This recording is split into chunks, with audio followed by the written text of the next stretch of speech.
O nosso quadro Vem de Carona de hoje já está no ar. Estou indo encontrar o nosso convidado, entrevistado desta edição. E quem embarca comigo hoje, em nome da Caio Motors, concessionária da Mitsubishi aqui de Chapecó, lugar certo para você que está pensando em trocar de carro. Você quer um Mitsubishi, tem vários modelos, inclusive para você fazer o seu test drive. Ou se você quiser simplesmente um seminovo, a Caio tem também à disposição para você. O carro certo você vai encontrar na Caio Mitsubishi Motors de Chapecó. Bom, como estava dizendo, quem embarca comigo hoje ele tem uma história muito legal. E se há uma história para se inspirar, é desse cara. Inclusive ele leva através de palestras, através de um podcast, um pouquinho da sua trajetória. Estou falando do primeiro astronauta brasileiro, Marcos Pontes, que tem uma história muito interessante. Teve uma infância humilde, mas um desejo muito grande de conquistar o espaço, e foi isso que ele fez, né? Conquistou o espaço, e espaço enorme a nível de Brasil. Já foi ministro, né, de Ciência e Tecnologia do nosso país. Hoje é senador da República, lá por São Paulo, mas representa todos os brasileiros. Ele vai embarcar com a gente aqui contando um pouco da sua história e da sua trajetória. Então, embarque com a gente no Vem de Carona de hoje. Vem de Carona, oferecimento Caio Mitsubishi Motors. Na Caio Motors de Chapecó você encontra a L200 Triton. Para quem é apaixonado por picapes, conheça os modelos L200 Triton, paixão por picapes. Procure a Caio Motors de Chapecó e faça um test drive. Bom, já aqui comigo, prazer, senador Marcos Pontes, prazer recebê-lo aqui, viu? Prazer meu, parabéns pelo programa, é uma forma bastante interessante de fazer. Dirigindo, batendo papo e contando histórias. Bom, senador, a sua história é uma história bastante inspiradora, né? Porque primeiro brasileiro a ir ao espaço, e essa com certeza gera muita curiosidade nas pessoas. Como é que começou essa trajetória? O senhor obviamente fez uma carreira militar, né? Também, embora a atividade astronauta é uma atividade civil. Não necessariamente precisa ser militar. Hoje em dia eu diria que 50% é militar, 50% vem da vida civil. É uma atividade bastante extensa, né, com várias áreas. Então tem muita gente com backgrounds diferentes, né, com carreiras diferentes. Nós temos lá físicos, astrofísicos, químicos, biólogos, médicos, tem muito médico, engenheiro, né, no meu caso também. E uma parte vem das carreiras militares e outras das carreiras civis. Mas quando chega lá, todo mundo entra na atividade civil de astronauta. Eu comecei a minha vida, na verdade, como eletricista aprendiz da Rede Ferroviária Federal, quando eu tinha 14 anos, para poder ajudar em casa, né? Que eu nasci na periferia, meu pai era faxineiro do Instituto Brasileiro do Café, e a maneira como eu achei, né? Eu gostava de aviação, a maneira como eu achei para me aproximar, já que eu não tinha dinheiro para pagar as horas de voo, era exatamente entrar na Força Armada. Então, entrar na Força Aérea. Para isso eu fiz o concurso da Academia da Força Aérea. Nessa época eu lembro que eu falava que eu queria ser piloto na oficina. Eu trabalhava na oficina da Rede Ferroviária Federal como eletricista aprendiz, né? E aí o pessoal fala assim: isso é coisa para filho de rico, rapaz, você nunca vai conseguir. Aquelas coisas que a gente sempre ouve quando você quer fazer alguma coisa diferente do normal. Mas aí eu estudei. Eu lembro que minha mãe na época falou assim para mim: você pode fazer tudo o que você quiser na vida, desde que você estude, trabalhe, persista e sempre faça mais do que esperam de você. E ela estava certa. Eu fiz a prova da academia, passei, fui para a Academia da Força Aérea, 4 anos lá, me formei como administrador público e como em ciências aeronáuticas, né? São 2 bacharelados lá, e piloto, né? Piloto da Força Aérea. Aspirante, então fui para Natal, no Rio Grande do Norte, fiz aviação de caça, né? 1 ano para me formar como ala da aviação de caça. 10% da minha turma se tornou piloto de caça. Dos 242, 28 ficaram como pilotos de caça.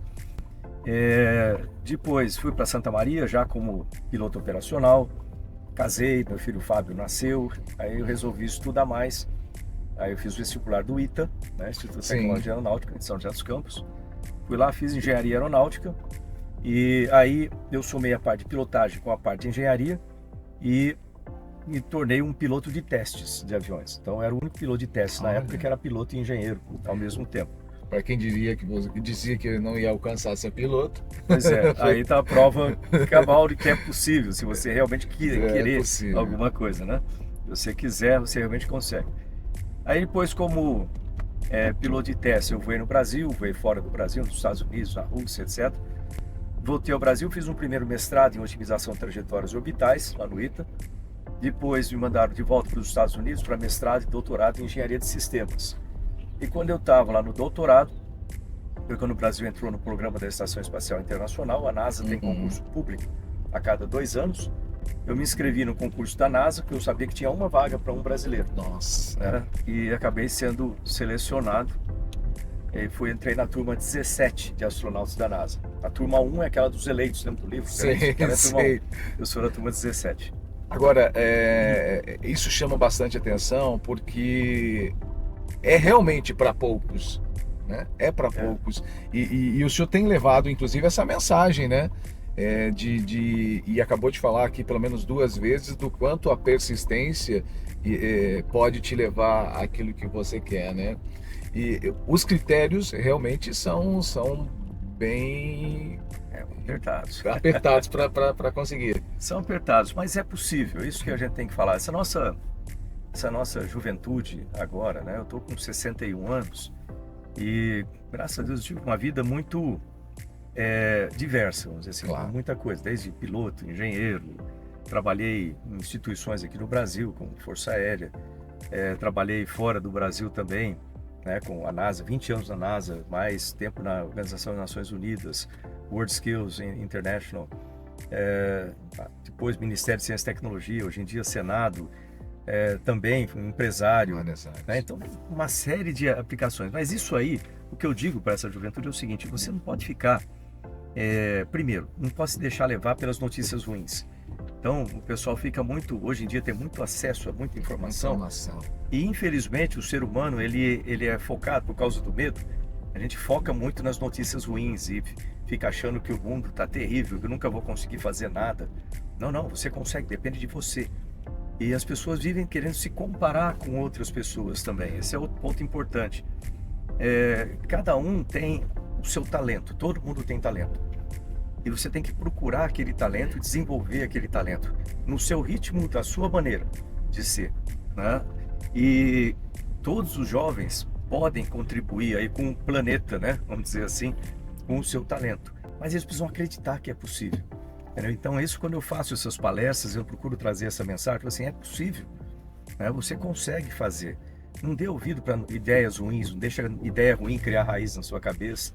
Entendeu? Pense nas coisas que você quer fazer e pense só nas coisas que você quer realizar e não no lado errado, naquilo que pode dar errado. Você faça os seus planos de contingência, lógico, claro, é preciso, mas trabalhe, né, focado naquilo que você quer que aconteça. Então a gente precisa trazer essa garotada para utilizar os seus talentos, né, os seus recursos aí naturais, vamos chamar assim. É bem isso, né? Acho que a gente vê essa geração muito no comparativo, né? A rede social, a internet, ela está aí para contribuir, para ajudar, mas a gente não pode se perder. A gente vê que as gerações têm se perdido um pouco com todo o acesso a essa informação, né? O senhor falava aqui de notícia ruim. Eu, como jornalista, acompanho, às vezes se faz uma reportagem tão legal, tão bonita, tão construída, você não consegue a mesma visibilidade de que uma matéria que, infelizmente, às vezes você precisa dar, que é de uma tragédia ou algo ruim. Infelizmente, o ser humano ele acaba atraindo isso, né? E que não é legal. Não é. Mas sabe que eu perguntei isso aí pro Dr. Flynn? Ele não está mais lá, já aposentou. Mas o Flynn ele trabalhou como psiquiatra lá na NASA, né, no Corpo dos Astronautas, né, durante bastante tempo. Ele era um cara muito bacana, eu gostava de conversar com ele. E uma vez eu perguntei isso para ele, falei assim: Flynn, por que notícia ruim corre mais rápido do que notícia boa? Aí ele falou assim: deixa eu te explicar isso aí de uma maneira bem, bem simples. Ele falou: lembra que o ser humano, não há muito tempo atrás, considerando a história da Terra, né? Não há muito tempo atrás, nós éramos tipo animais no prado, lá, assim, na pradaria, né? Pegando frutinha, etc. E sempre tinha que, imagina um bando de macaco, né? Aqueles babuínos, né? Sempre tem um que fica de guarda, fica olhando. E enquanto os outros estão comendo, estão ali, né? Eles têm toda uma organização para isso, de proteção. E quando aquele de guarda, ele vê algum perigo, tipo um leão chegando, uma coisa, não, naquela época, sei lá, um tigre de sapo, não sei, chegando, ele avisa os outros, tá? E eles correm em bando, já se misturar. A impressão que dá é quando você, durante uma coisa ruim, quando você se mistura com todos, você de certa forma tem uma sensação de segurança. Porque o que vai acontecer comigo? Tá todo mundo aqui igual, a probabilidade de me atacar é menor do que se eu estivesse sozinho. É verdade. Então, a notícia ruim, ela espalha rápido, né, por senso de proteção, de autoproteção. A notícia boa, por outro lado, quando um deles lá, imagina uma Lucy lá, sei lá, da vida, né, o primeiro, tá lá, ela acha uma árvorezinha com frutos, primeiro ela come, depois ela chama os outros para dizer que tem ali. Que tem. Uma notícia boa, ela demora mais tempo, porque sempre aquele indivíduo Acaba vai tentar desfrutando. ver como que eu posso me aproveitar dessa Antes. notícia boa antes e depois eu compartilho. É. Então eu falei, pô, mas não é que faz assim, parece meio grosseiro, parece Mas- meio assim, ruim, né? Mas faz todo Eu falei, pô, sentido. mas que acho que a gente tem que compartilhar logo, né? Mas se for pensar, no fundo lá, o nosso cérebro, ele, se você até o desenvolvimento do nosso cérebro, ele segue uma sequência interessante, né? Começa com o cérebro básico, vamos chamar assim, mais primitivo, e depois vai se criando as outras estruturas, vai desenvolvendo as outras estruturas até chegar no córtex, vamos dizer, que nos diferencia em termos de raciocínio, de Os animais. simulação de futuro dos outros animais. Então, você vê como é que é. A gente ainda tem essa parte Ai, muito ai. emocional lá. Ainda bem marcante. Bom, e essa experiência de ir para o espaço? Porque eu lembro que era muito jovem ainda na época em que se anunciava que o primeiro brasileiro a ir para o espaço. Lembro muito bem dos telejornais mostrando. E como é que foi para o senhor essa experiência? Olha, era tudo muito novo, né? Eu já era piloto, já tinha voado nos Estados Unidos, conhecia vários candidatos a astronauta, né? Foi assim que eu tive a ideia de me inscrever Entendi. também, principalmente na Marinha Americana. Inclusive, 2 deles são amigos meus até hoje. Olha, E eles entraram uma turma antes, na turma de 96, que eram 2 irmãos gêmeos, o Mark Kelly e o Scott Kelly. Eles eram ambos pilotos da Marinha Americana, uma carreira semelhante, irmãos gêmeos, idênticos. Hoje em dia já não são idênticos, porque o Scott ficou no espaço, tipo, quase um ano, e o Mark ficou no solo. Eles foram fazendo experimentos nos dois, da saúde, para ver as modificações. olha só. E o espaço modifica a nível de DNA. Não sei explicar isso, entrar no site da NASA, lá Sim, tem as sim. explicações disso, né? Mas os dois voaram comigo na época de piloto de teste, né? O piloto de teste da Marinha Americana e eu do Brasil. E a gente se conheceu antes. Então eu via como é que era o processo. Eu fui aprendendo e preparando a minha carreira para poder participar de uma seleção, caso houvesse, porque tinha lá um item de ser americano, que eu não tinha, né? Aham. Então só quando o Brasil entrou na estação que abriram uma vaga para um brasileiro. Foi aí que eu consegui, mas eu me preparei antes. O senhor falou de tempo, de mudança, né, Aham. no espaço. O senhor chegou a ficar quanto tempo mesmo no Eu espaço? fiquei 20 anos na NASA e 10 dias no espaço. 10 dias. 10 dias no espaço. Você vê que a relação é baixa, né? Você fala 10 dias para 20 anos, mas de certa forma é comum lá. Mas qual a sensação de tempo estando no espaço? Ah, sim. Tem noção de tempo ou se Você perde? perde um pouco essa noção, porque você está em órbita da Terra, circulando a Terra uma vez a cada uma hora e meia, 90 minutos. E como você está circulando a Terra, você vai passar 45 minutos do lado do dia e 45 minutos do lado da noite. E essa mudança rápida entre dia e noite contrasta com o nosso desenvolvimento aqui na superfície do planeta, como seres ligados aqui ao planeta, que a gente está acostumado com esses ciclos de 12 horas. 12 horas, 12 horas sim. de dia, 12 horas de noite, em média, né?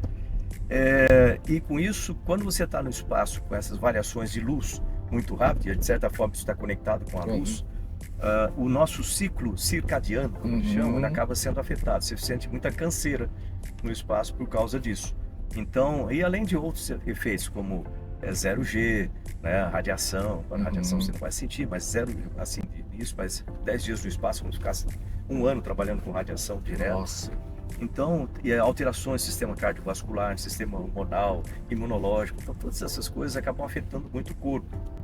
Então, o espaço, ele é bastante desgastante, fisiologicamente falando. Ou seja, uma pessoa que fica no espaço muito tempo, ela vai envelhecer mais, Envelhece. aparentemente. Envelhece mais rápido. Você nota isso aí, você vai, uma tripulação que vai, fica lá 4 meses, 6 meses, um tempo grande de missão. Quando volta, os primeiros meses você não nota a diferença. Demora uns 3 meses para 6 meses, você vai notar que a pessoa envelhece. Olha. Aparecem sinais de envelhecimento, o cabelo vai ficar mais branco, você vai notar nitidamente que a pessoa deu uma envelhecida. Às vezes o pessoal fala, o espaço que está a uma velocidade muito grande, né, 28 mil km por hora, você vai ter algum efeito relativístico. Tem, mas é minúsculo, questão de, sei lá, milionésimo de segundo só. Porque embora seja uma velocidade alta do ponto de vista de referência aqui da Que a Terra, gente tem. com relação à luz, é muito baixa ainda, né? Então, pensar em... A gente anda, deixa eu pensar lá, 8 km por segundo. Né? Se eu fazer umas contas aqui de cabeça, então quem está vendo aí, desculpa se eu fizer a conta errada. 8 km por segundo, é 28 mil km por hora. 8 km por segundo. A luz, ela é 3 vezes 10 a oitava metros por segundo. Né? Então, se tirar, dá 300 mil quilômetros por segundo. Então você vê que 8 km por segundo é nada comparado com 300 mil, né? Caramba, e como o que se vê lá de cima de fato? Porque a gente vê as imagens de satélite, a gente vê as imagens, e isso a gente, toda vez que a gente viaja de avião mesmo, que a gente consegue enxergar o solo de alguma forma, cria você tenta imaginar quando a gente chega aqui em Chapecó, a gente começa a tentar localizar as coisas pelo ar. Como é isso lá de cima, olhando o espaço lá de cima? Qual é a visão que você tem? Olha, dá mais vontade de olhar para a Terra. O problema é o tempo. Né? Você tem uma rotina ali dentro que dá mais ou menos 6 a 7 horas para dormir e o restante do dia você está em atividade. Então, ou você está cuidando de você, higiene, café da manhã, almoço, jantar. Que não é tão prático quanto não aqui. Não é prático, mas é uma hora que você tem que juntar todo Sim. mundo para conversar de assuntos diferentes, inclusive, para manter a mente saudável. Depois cada um vai para sua estação, né, de trabalho, ou que vai fazer, que está previsto para você fazer naquele dia. Às vezes a gente trabalha em dois, a gente trabalha sozinho, às vezes em mais, depende do que você vai fazer. E eu sou de manutenção, vamos dizer assim, na parte técnica, Sim. né? Então, às vezes você está montando, desmontando coisas, reconfigurando, configurando sistemas. Então, você está o dia todo em movimento. E você não tem muito tempo de olhar para fora. Aí, durante essas 6 horas, é o momento que você tem para olhar. Então, eu não falava, quer saber, eu não vou nem dormir, mas eu dormi umas 2 horas por dia. Aí, eu ficava lá no meu saco de dormir, eu coloquei assim, de uma maneira que eu tinha a janela. Eu ficava olhando uma janelinha aqui, que eu via a terra de um lado e o restante, vamos dizer assim, acostado da estação do outro lado. Então é muito bonito. Você pensa nessas variações de dia para noite, noite para dia, com 28 mil km por hora de velocidade. Nossa. De repente você entra na noite, né? E aí você vê a terra de cima, você vê tempestades de cima. Nossa. Parece uma teia de aranha, assim, quando você vê os raios, né? Você vê meteoros entrando. Você vê as luzes da cidade, dá para você saber se é luz antiga, tipo de sódio, se é LED, a concentração maior de pessoas ou menor concentração, oceanos. À noite, de manhã, quando vem, você vai entrar no lado do dia, é uma coisa maravilhosa, a gente chama de terminador isso aí, né? Tem tipo um arco-íris assim que vem formando, né? Com cores diferentes, do espectro da luz, né? Na alta atmosfera. Aí você vê o sol surge, você não pode ficar olhando para ele, vai danificar a sua visão, por causa de ultravioleta. Mas aí você olha a Terra, você vê mares tipo o Caribe, com mares verde, esmeralda, assim, maravilhoso, desertos, laranja, florestas, verde e branca, porque tem muita nuvem, né, cobrindo sempre. É uma coisa impressionante, tem lugares que parece outro planeta, né, no topo das montanhas, assim, aí nos Andes, por exemplo. É um ângulo totalmente... É maravilhoso. Esse é o problema, que você quer olhar cada órbita que você faz, né, você está com 51 graus de ângulo de órbita, cada órbita que você faz, 1h30, a Terra girou 1h30, então você vai passar na outra órbita em outros lugares. Em outros locais. Por isso que quando você vê o centro de controle de missão lá em Houston, aquele painel enorme, com o mapa mundi, e você vê um tipo de um senoide, né? Uma função seno, né? Assim, que é justamente esse circular. A gente está circulando a Terra cada órbita que você passa, a Terra, então você vai ter um shift, uma alteração em fase, né? Daqui. Depois você vê um seno, assim, de repente altera a fase, porque agora está passando em 1h30 defasado. Deu para entender? Que experiência. Bom, e aí, depois disso, o senhor voltou, né? Voltou. E hoje, né, já pulando rapidamente, né? Hoje é senador, né, por São Paulo. Mas eu penso assim, eu sou por São Paulo, mas a gente trabalha pelo Brasil. Claro, claro. Inclusive, o senhor tem o povo brasileiro tem um carinho muito grande pelo senhor, pela história, né? Pela história que construiu, pelo que levou o nome do Brasil. O senhor mesmo diz, né? Levou a bandeira do Brasil para o espaço, ou seja, para o universo inteiro ver. E essa é uma conquista de muitos méritos, porque como o senhor mesmo contou aqui a sua trajetória, da onde começou, com o que desejou e alcançar isso tudo, sem dúvida, é de muito mérito. E o senhor também teve um papel muito importante como ministro, né? Sim, ministro de Ciência, Tecnologia e Inovações e ministro de Comunicações. São duas pastas importantes para o Brasil, não são dados o valor adequado ainda para o nosso país, para essas pastas, que elas são essenciais. Olha, todos os países envolvidos, todos eles.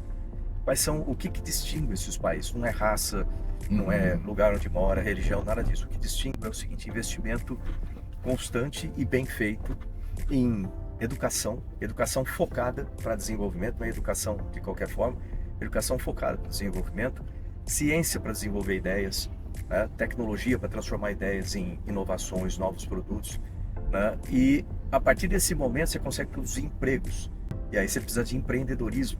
Então, se você vê educação, ciência, tecnologia, você desenvolve todos os outros sistemas. Todos os países desenvolveram assim. Então, isso foi meu foco lá no Ministério, consegui muitos resultados. Infelizmente, a imprensa não mostra muitos resultados, eles procuram as coisas ruins, coisas boas não mostram muito. A gente teve muito bons resultados que vão ecoar aí durante muito tempo, e esse legado permanece, inclusive na gestão agora. Eles têm utilizado tudo que a gente fez lá, basicamente. Isso é importante. E depois, como senador, o que eu busco é justamente trazer, no aspecto legislativo, esses desenvolvimentos. Claro. Porque no executivo você tem as suas limitações por causa das leis. Ali você consegue ajustar essas leis, tipo Lei do Bem, o marco legal da inovação e todos a parte de startups, né? Tudo isso aí a gente consegue modificar ali e trazer. Eu fui relator também da Lei Geral do Espaço. Agora eu vou criar uma lei geral para as atividades nucleares no país. Então, muita coisa é feita. Eu apresentei mais de 300 propostas legislativas em um ano. Você vê que trabalhou bastante. Uma produção muito grande. Eu tenho uma equipe boa também e tinha muita coisa represada. E eu tenho aprovado muita coisa. O pessoal fala assim, é difícil aprovar coisas no legislativo? É difícil, mas se você tem uma boa proposta, você consegue explicar aquilo. Qual que é a intenção, qual é o foco daquilo, né? E você vê que o fato de eu ser um especialista no setor me dá credibilidade para explicar e para trabalhar com isso. A gente precisa ter mais especialistas dentro do legislativo. Poder público de uma forma geral, né? É importante. Bom, o senhor também colocou seu nome aí à disposição para presidência da casa aí a partir do ano que vem, né? Como é que tem sido isso? A eleição, ela acontece no começo de fevereiro, logo no início do ano legislativo. Eu coloquei meu nome à disposição por uma razão muito simples. O que eu vejo é a necessidade de mudança dentro do Senado, né? A população clama por isso. Quando a gente vai lá na Paulista, por exemplo, com milhares de pessoas, eles clamam justamente a movimentação maior do Senado.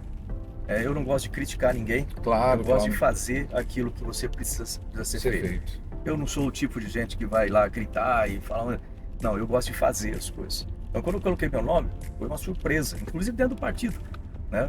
O pessoal foi uma decisão falou assim, pessoal. Você devia ter falado com a gente antes. Eu falei assim, se eu falasse, eles iam aprovar? Iam me apoiar?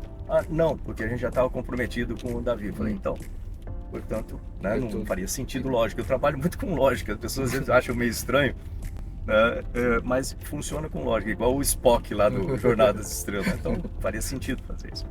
Então me apresentei, eu sou um dos candidatos, Lógico que o Davi ele já tem toda Uhum. uma articulação feita com partidos, etc., que dá uma maior probabilidade dele vencer, mas a minha probabilidade não é zero. Eu posso vencer a eleição também, se os senadores tiverem a consciência do porquê que a gente está lá.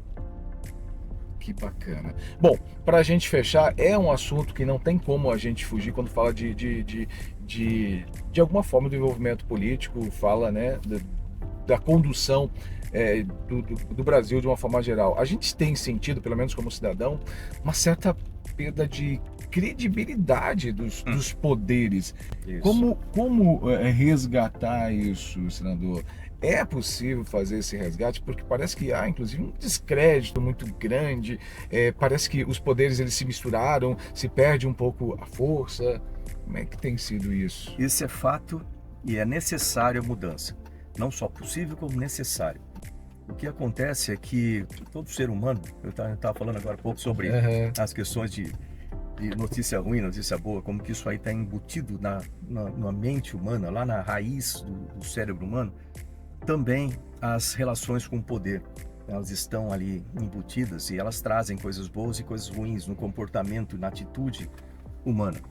Então, quando você vê como que é feita a nossa Constituição de forma a equilibrar os poderes, o que é super necessário e importante para que você tenha uma democracia equilibrada, onde um poder tem o seu trabalho, o executivo tem um trabalho, obviamente, de executar, né, projetos, desenvolver projetos, executar, o legislativo como representante da população, como fiscalizador de tudo isso e quem autoriza ou não os gastos, né, que são feitos.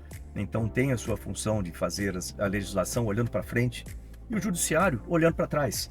O judiciário ele tem que observar as leis, obedecer às leis, não criar leis. Quem cria a lei é o legislativo. Se precisar uma alteração de lei, ele tem que comunicar para o legislativo fazer essa alteração e olhar, o judiciário olha para trás para ver se aquilo foi cumprido, se não foi cumprido. E quando se trata de STF, por exemplo, ele tem que prestar atenção na Constituição, se a Constituição está sendo obedecida. Quando passa uma lei pelo Senado ou pelo Congresso como um todo, ela já foi analisada em termos constitucionais. Isso aí é feito de uma forma muito meticulosa e nós temos literalmente centenas de advogados e especialistas inclusive em constitucional, né, para observar tudo isso. Então, é muito estranho quando você vê qualquer coisa que sai uma lei que vai ser modificada pelo judiciário por inconstitucionalidade. Algo muito estranho está acontecendo nisso. Ou seja, a gente precisa, cada um, e como que a gente consegue consertar isso? É a consciência. Se alguém chegou num ponto de ser senador, presidente da República, ou ministro do STF, é porque já teve uma carreira atrás, idealmente uma carreira de sucesso, uma carreira que lhes Validou, dá né? capacidade e bom senso para julgar e trabalhar usando o bom senso. Então, a solução disso, em resumo, é o bom senso das autoridades. Não o conflito, mas o bom senso, é o autocontrole. E isso exige, inclusive, a mudança da natureza humana. O poder não te dá direito de fazer o errado. O poder te dá o dever de fazer o certo. Que bacana. Bom, a gente, e como brasileiro, sempre espera que isso de fato se ajuste, né? Porque a gente sabe que traz dores para a população de uma forma geral. Sim. Quando os poderes eles não conseguem desenvolver a sua própria atividade, ou ela se mistura, ou confunde. Elas são muito claras no papel. O papel de cada poder. E quando isso acontece, a população fica um pouco confusa do que está acontecendo, né? Dois efeitos ruins, assim, de imediato. O primeiro deles é a insegurança jurídica. Quando você tem essas confusões em torno da lei, causa uma insegurança jurídica. Insegurança jurídica causa perda de investimento para o país. Eu sou uma empresa internacional, não vou investir num país que eu não tenha segurança de investir e ter uma coisa que seja estável para fazer ali. Esse é um primeiro ponto que tem que ser. O segundo ponto é, como você falou, a perda da credibilidade pela população no sentido dos poderes, no sentido das autoridades. Então, você imagina, vou colocar, não tem nada a ver exatamente com a Anvisa, mas vamos colocar porque isso mexe com remédio. Imagina que você não confie na Anvisa. Você fala assim, vou tomar esse remédio ou não, sei lá, a Anvisa autorizou, mas a Anvisa eu não sei. Sabe? Não, a Anvisa é um ótimo órgão, eles sabem o que estão fazendo quando eles autorizam um remédio, sinal que é seguro você tomar. Você tem que ter essa confiança no poder público, em todas as instâncias, em todos os setores. E para recuperar isso aí, a gente vai ter que trabalhar muito sério, lembrar que as instituições são maiores que as pessoas, sempre, não é à toa que tem aquela bandeira do Brasil lá, mais alta do que todos os poderes, para lembrar que a democracia significa o poder do povo, que representa a bandeira. E além disso, tem que lembrar que todas as pessoas passam. A gente tem um tempo de vida determinado, tem um mandato determinado, que deveria ser para todos também um mandato determinado. E como passam as pessoas, a gente precisa sempre lembrar as gerações seguintes, né, da responsabilidade que eles têm em olhar e fazer o certo. Mostrar o que está errado e falar assim, tá vendo? Quando você tiver a chance, não faça esse errado. A gente é referência. Faça o certo. E aí a gente consegue mudar.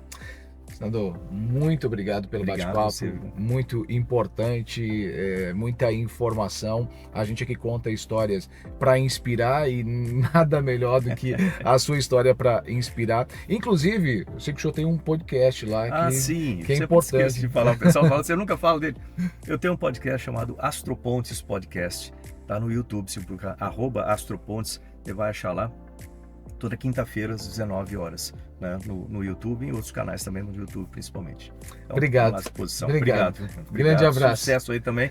Um abraço aí para vocês. Gente, toda semana o nosso quadro Vem de Carona, sempre em nome da Caio Motors, concessionária da Mitsubishi aqui em Chapecó. Então, embarque no Vem de Carona. Tecnologia de verdade não se explica, você sente. É como um impulso interior. No mundo animal é pela sobrevivência. No off-road é o que acelera seu coração. No agro é o que faz seu trabalho render mais. No dia a dia é o que te acompanha. Em cada curva, em toda estrada, em qualquer terreno. Uma tecnologia que, sem você perceber, cuida de você enquanto dirige. E quando acontece, pode chamar isso de instinto. Essa é a natureza de um verdadeiro 4x4. Essa é a natureza de um Mitsubishi. 4x4 é Mitsubishi.